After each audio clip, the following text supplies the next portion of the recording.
Hello everyone, आज हम most important chapter जिससे बोर्ड एग्ज़ाम में एक अच्छे नंबर लाने में आपको मदद करेगा। जैसे कि केमिस्ट्री की बात करें, केमिस्ट्री में एक सॉल्यूशन है। सॉल्यूशन में न्यूमेरिकल बेस्ड क्वेश्चन आएंगे और क्वेश्चन आने के चांस है मोलैरिटी से और आइडियल नॉन आइडियल सॉल्यूशन के एग्जांपल से। और सबसे ज़्यादा इंपॉर्टेंट है कोलिगेटिव प्रॉपर्टी, इसमें 4 कोलिगेटिव प्रॉपर्टी है, उससे क्वेश्चन आ सकते हैं। फिर उसके बाद है केमिकल काइनेटिक्स। केमिकल काइनेटिक्स में order of reaction, first order, second order और जीरो ऑर्डर रिएक्शन आएगा और उससे एग्जाम्पल भी पूछ सकते हैं। और हाफ लाइफ के बारे में पूछेगा कि किस पे डिपेंड करता है, किस पे नहीं। और आर्हेनियस इक्वेशन पे आ सकते हैं, क्वेश्चन आते हैं। और फिर उसके बाद इलेक्ट्रोकेमिस्ट्री। इलेक्ट्रोकेमिस्ट्री में सबसे इंपॉर्टेंट नर्स्ट इक्वेशन या फर्स्ट लॉ और सेकंड लॉ जो कि इलेक्ट्रोकेमिस्ट्री में है। और मोलैरिटी, कंडक्टिविटी और कप्पा में रिलेशन पूछ सकता है। और बैटरी के एग्जांपल जो लास्ट में दिए वो आप याद कर लीजिए। फिर उसके बाद अगर ऑर्गेनिक की बात करें, ऑर्गेनिक में कोऑर्डिनेशन कंपाउंड जो कि बहुत ज़्यादा इंपॉर्टेंट चैप्टर है, इससे IUPAC नोमेनक्लेचर से पक्का एक क्वेश्चन आने वाला है। और फॉर एग्जांपल सॉल्ट डबल, जैसे कि डबल सॉल्ट हो गया, कौन सा है, एम्बिडेंट लाइगेंड के बारे में पूछ सकते हैं। और इससे भी ज़्यादा है ऑक्सीडेशन स्टेट में और कोऑर्डिनेशन नंबर में पूछ सकता है। इसके बाद DNA ब्लॉक में देखें तो सब इसमें डी ब्लॉक उतना इंपॉर्टेंट है जितना कोऑर्डिनेशन केमिस्ट्री है, कोऑर्डिनेशन कंपाउंड है, लेकिन डी ब्लॉक भी इंपॉर्टेंट। इसमें डी ब्लॉक में इलेक्ट्रॉनिक कन्फिगरेशन और इसके बाद लेंथेनॉइड और एक्टिनॉइड कॉन्ट्रैक्शन में आ सकता है।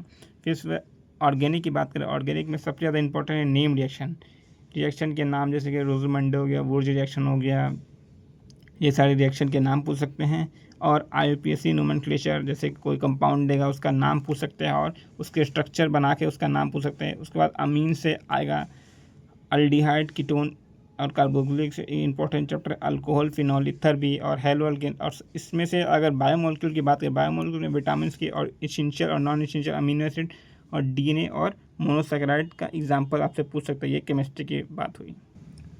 अब हम बायोलॉजी की बात करें, बायोलॉजी में मेंडल है, मेंडल से आपका क्रॉस पूछेगा और उसका डायग्राम, जैसे कि मेंडल के फर्स्ट लॉ में आपको पूछे क्रॉस बताइए और उसके डायग्राम से बताइए। फिर मेंडल के बारे में पूछ सकते हैं और उनका वर्क कब पब्लिश हुआ।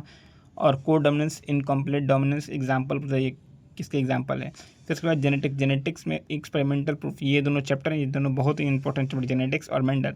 इससे मेंडेलियन डिसऑर्डर पूछ सकता है और क्रोमोसोमल डिसऑर्डर जैसे कालाफिंटर है, डाउन सिंड्रोम है, ये सारे हैं ना, ये सारे क्रोमोसोमल डिसऑर्डर है इसमें। और उसके बाद DNA और RNA के बेसिक डिफरेंस पूछ सकता है।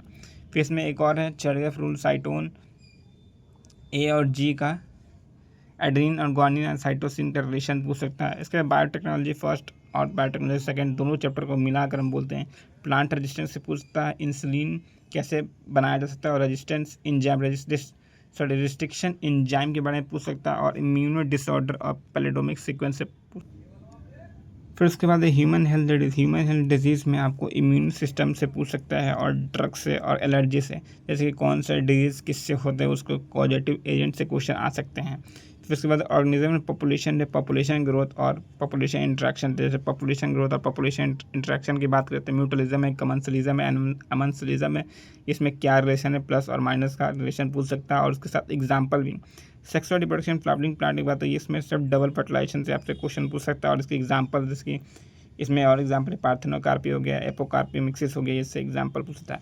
रिप्रोडक्टिव हेल्थ में बैरियर मेथड और IVF के बारे में पूछ सकते हैं और IUD के बारे में पूछेगा। और ह्यूमन रिप्रोडक्शन की बात करें, मेल और फीमेल रिप्रोडक्टिव ऑर्गन और मेंस्ट्रुअल साइकिल के बारे में पूछ सकता है विद डायग्राम। और इवोल्यूशन में कन्वर्जेंट इवोल्यूशन है या ओरिजिन ऑफ लाइफ कैसा है हमारे अर्थ पे। उसके बाद करें इकोसिस्टम की बात करें, इकोसिस्टम में डिकम्पोजिशन और एनर्जी फ्लो या इकोलॉजिकल पिरामिड के बारे में पूछ सकता है।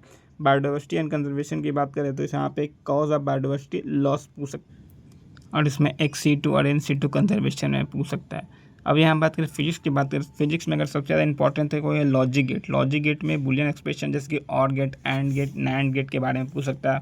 उसके बाद सेमीकंडक्टर की बात करें, इंसुलेटर है और P type N type semiconductor के बारे में पूछता है। रिफ्लेक्शन की बात, अगर रिफ्लेक्शन है, प्रिज्म है, लेंस मेकर फार्मूला है तो बहुत ही इंपॉर्टेंट है। रेनबो स्कैटरिंग, हर साल इससे क्वेश्चन आता है, रिफ्लेक्शन से भी, प्रिज्म से भी। और प्रिज्म या रिफ्लेक्शन से नहीं आया तो लेंस मेकर फार्मूला से आएगा। और लॉजिक गेट में तो कन्फर्म है कि क्वेश्चन आना ही है।